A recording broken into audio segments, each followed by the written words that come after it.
할렐루야.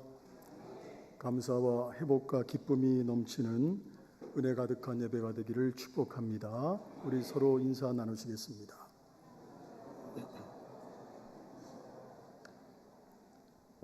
기도의 부흥, 말씀의 부흥, 섬김의 부흥, 선교의 부흥, 진천과 한국과 세계를 예수마을로 만들어가는 교회. 아멘. 1945년 일본 히로시마에 원자탄이 투하되기 전에 미국 당국은 여러 차례 경고장을 보냈습니다. 8월 6일 공시 이전까지 50리 밖으로 피하십시오 하고 여러 차례 일본에게 경고장을 보냈습니다.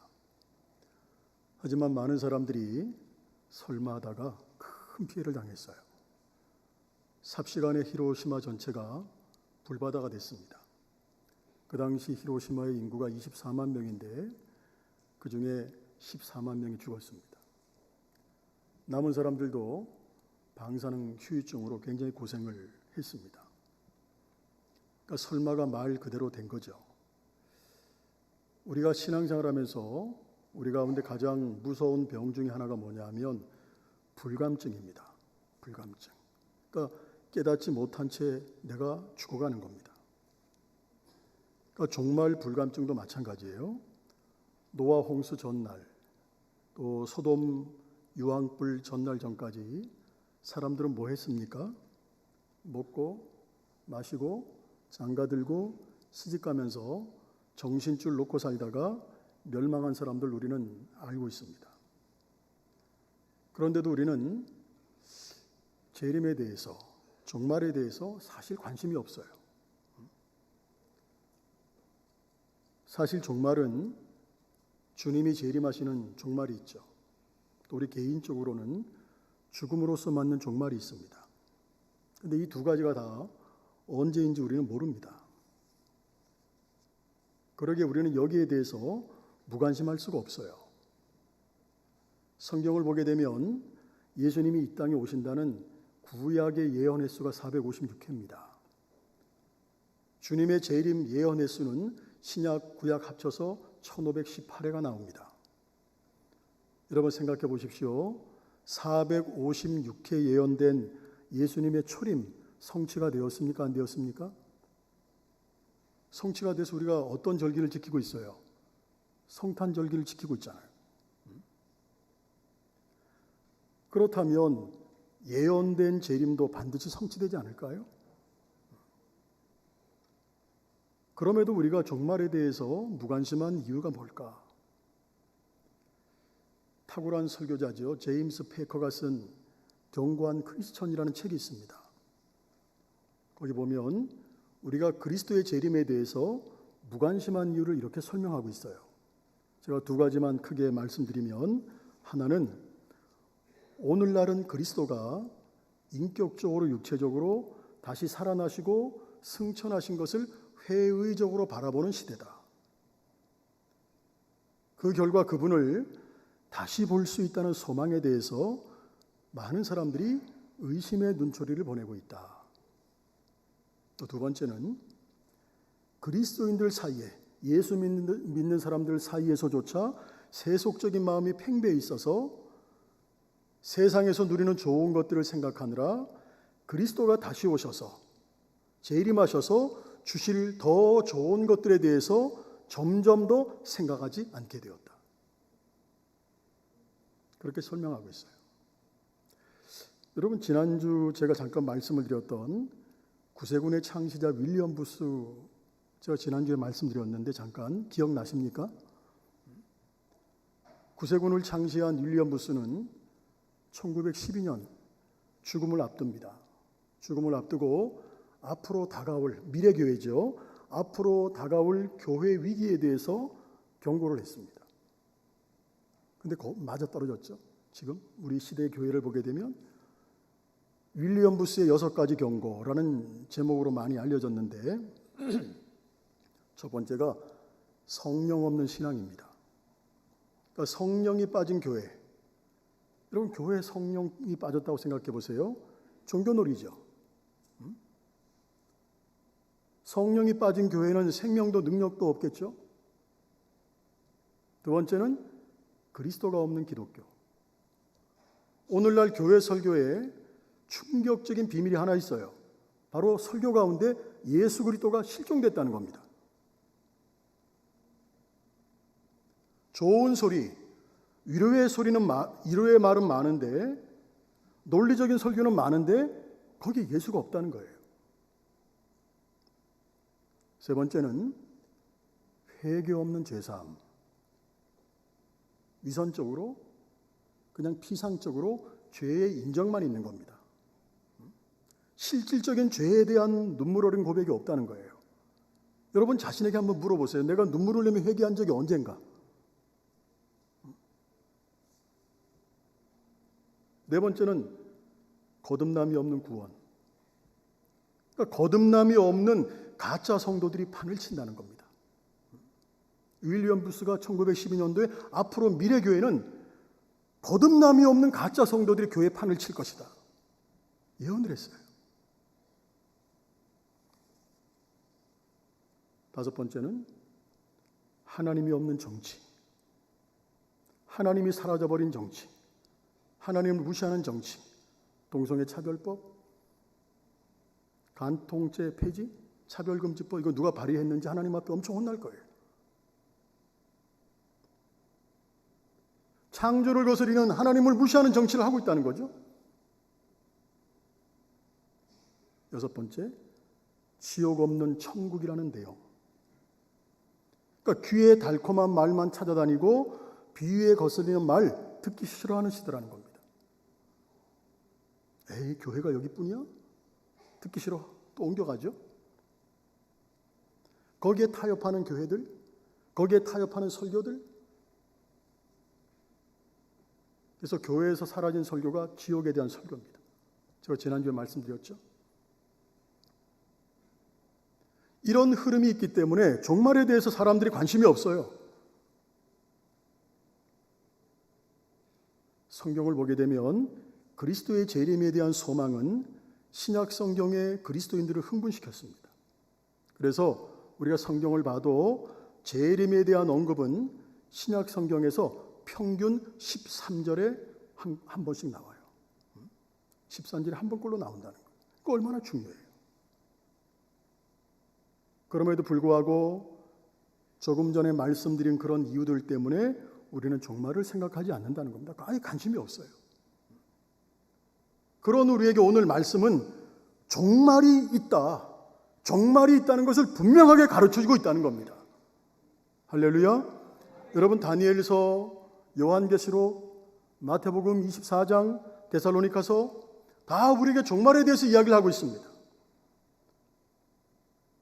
그 중에 마태복음 24장은 우리에게 종말 전에 있을 사건을 말해주고 있어요. 종말 전에 이런 사건이 있을 거야.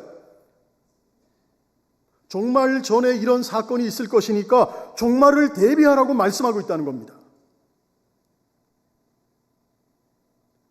우리 모두 오늘의 삶을 충실하게 살면서 늘 종말을 준비하고 대비하는 삶을 살기를 주님의 이름으로 소망합니다.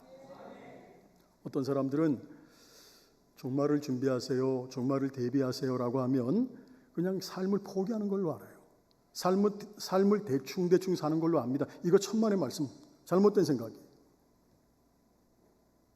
종말이 있음을 알고 종말을 대비하며 사는 사람들은 그 누구보다 오늘의 삶을 열심히 살아갑니다.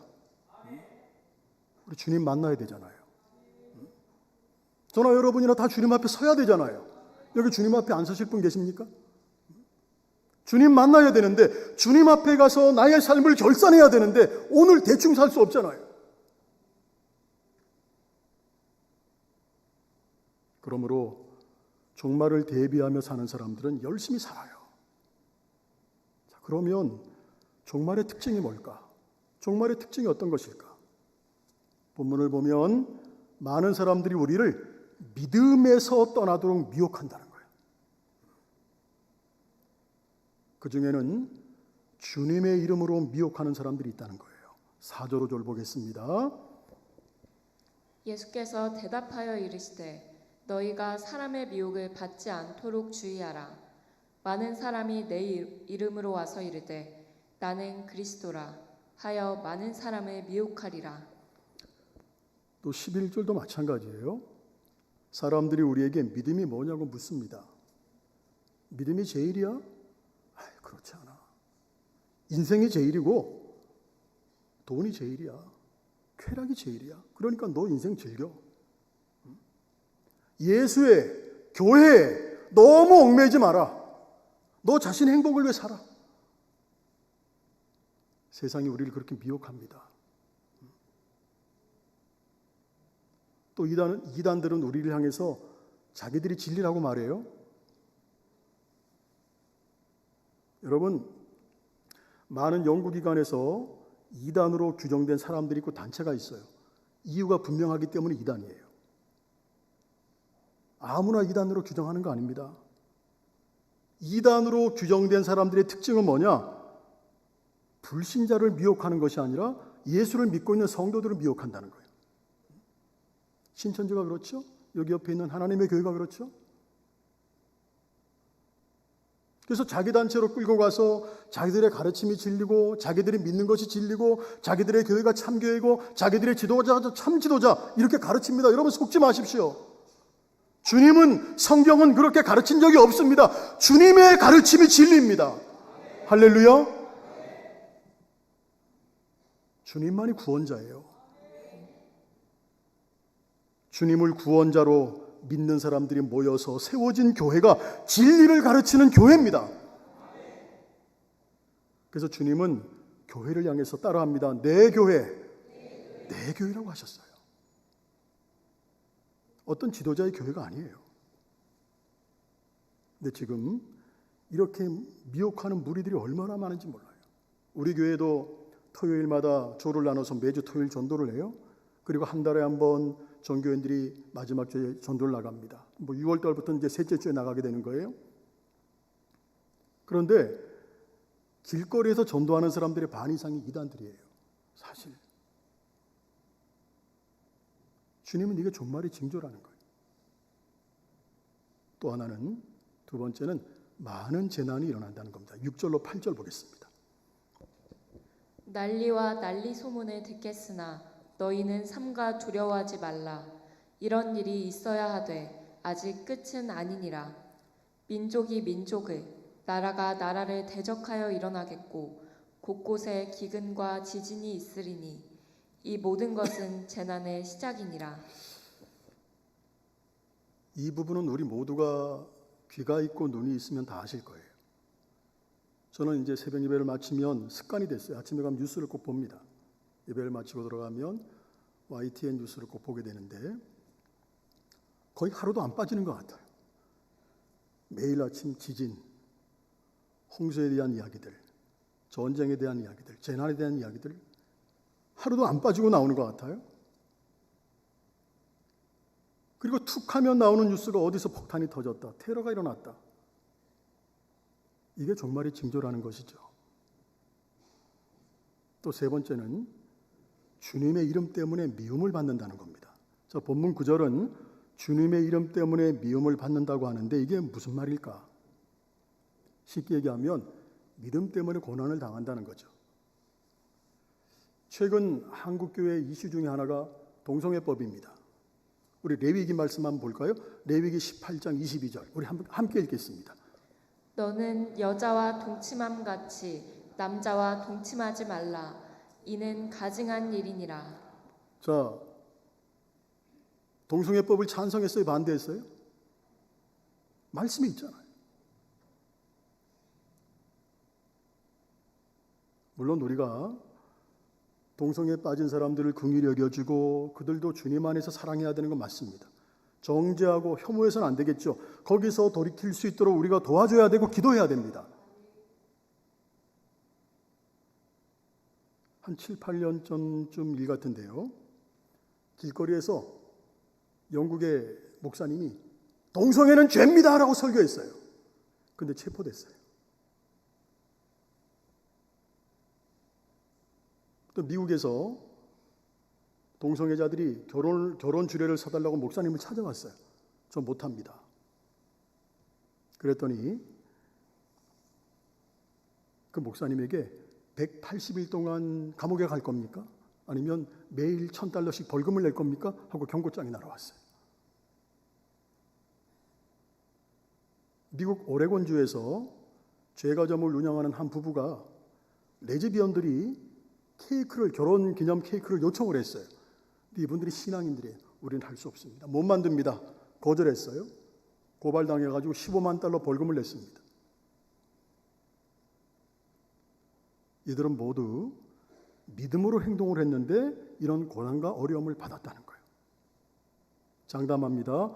앞으로 이런 일들 세계 곳곳에서 엄청나게 일어날 거예요. 따라서 믿음으로 살고자 하는 사람들에게 생각지 못하는 일들이 일어난다는 거예요. 이게 종말의 징조라고 성경은 말씀하고 있어요. 자, 네 번째. 성경은 저는 이게 제일 마음에 와닿는 것 같아요. 사랑이 식어진다는 거예요.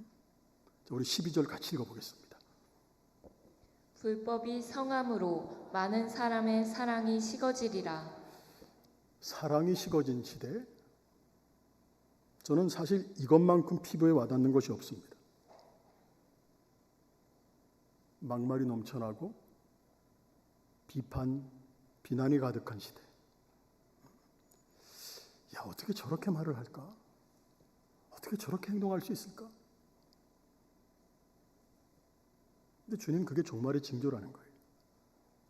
그럼 우리는 종말을 어떻게 대비해야 될까? 어떻게 살아야 될까? 이게 중요하겠죠? 본문 13절은 이렇게 하라고 합니다. 끝까지 견디는 자는 구원을 얻으리라. 자, 그런데 끝까지 견디라고 말씀하는데 그럼 언제까지 견뎌야 되지? 주님의 구원이 임할 때까지 견뎌야 되는 거예요. 자, 그러면 그게 어려울까요? 쉬울까요? 어려워요. 보통 일이 아니야. 그래서 주님은 우리에게 견딜 방법을 제시해 주셨어요. 그게 뭘까? 견디기 위해서 따라합니다. 주님 앞에 모이자. 주님 앞에 모이라는 거예요. 히브리서 10장 25절 같이 읽겠습니다. 시작. 모이기를 패하는 어떤 사람들의 습관과 같이 하지 말고 오직 권하여 그날이 가까움을 볼수록 더욱 그리하자. 그럼 모여서 뭘 하라는 거죠? 그 앞절 24절을 보면 서로 돌아보아 사랑과 선행을 격려하며 이렇게 말씀하고 있어요. 사랑이 식어지고 믿음이 식어지는 시대이기 때문에 주님 앞에 모여서 서로 사랑하고 서로 돌보아주고 서로 격려하라는 겁니다. 서로에게 용기를 주고 서로에게 소망을 주라는 겁니다. 그러면 이겨낼 힘이 생긴다는 거예요. 잘 모여야죠. 사도행전 2장을 보면 초대교회 당시 성도들이 되게 형편이 어려웠어요. 가진 거 없는데 핍박은 엄청나게 심했거든. 그런데 그 사람들이 어떻게 힘을 얻었는지 아세요? 사도행전 2장, 우리 잘 아시는 말씀인데 46절 47절입니다. 우리 잘 아시는 말씀이지만 같이 한번 또 읽어봅니다. 시작. 날마다 마음을 같이하여 성전에 모이기를 힘쓰고 집에서 떡을 떼며 기쁨과 순전한 마음으로 음식을 먹고 하나님을 찬미하며 또 온 백성에게 칭송을 받으니 주께서 구원받는 사람을 날마다 더하게 하시니라. 날마다 마음을 같이해서 성전에 모이기 힘썼다는 거예요. 모여서 기도하고 예배합니다. 서로 위로하고 서로 사랑하고 격려합니다. 이런 시대에서 종말을 대비할 수 있는 방법, 주님 앞에 자꾸 모이는 겁니다.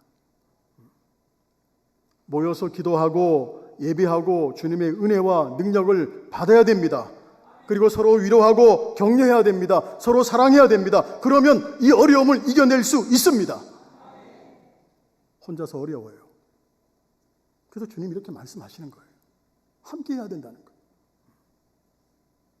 그렇게 하라고 우리에게 교회 공동체를 주셨어요. 물론 교회 공동체가 할 일이 많이 있죠. 복음도 증거해야 되고. 여러분 모두 말씀과 기도를 통해서 은혜 받으시고 능력 받으시고 힘을 얻으시기를 주의 이름으로 축원합니다. 그리고 주님이 가르치신 것처럼 서로가 서로를 사랑하고 격려하고 위로할 수 있기를 바랍니다. 그래야 교회지 않아요? 그게 교회지 않습니까? 한 주 동안 살면서 얼마나 지쳐요. 직장에서 시달리고 가정에서 시달리고 교회에 오면 서로 위로하고 격려해야지. 그게 교회지 않습니까?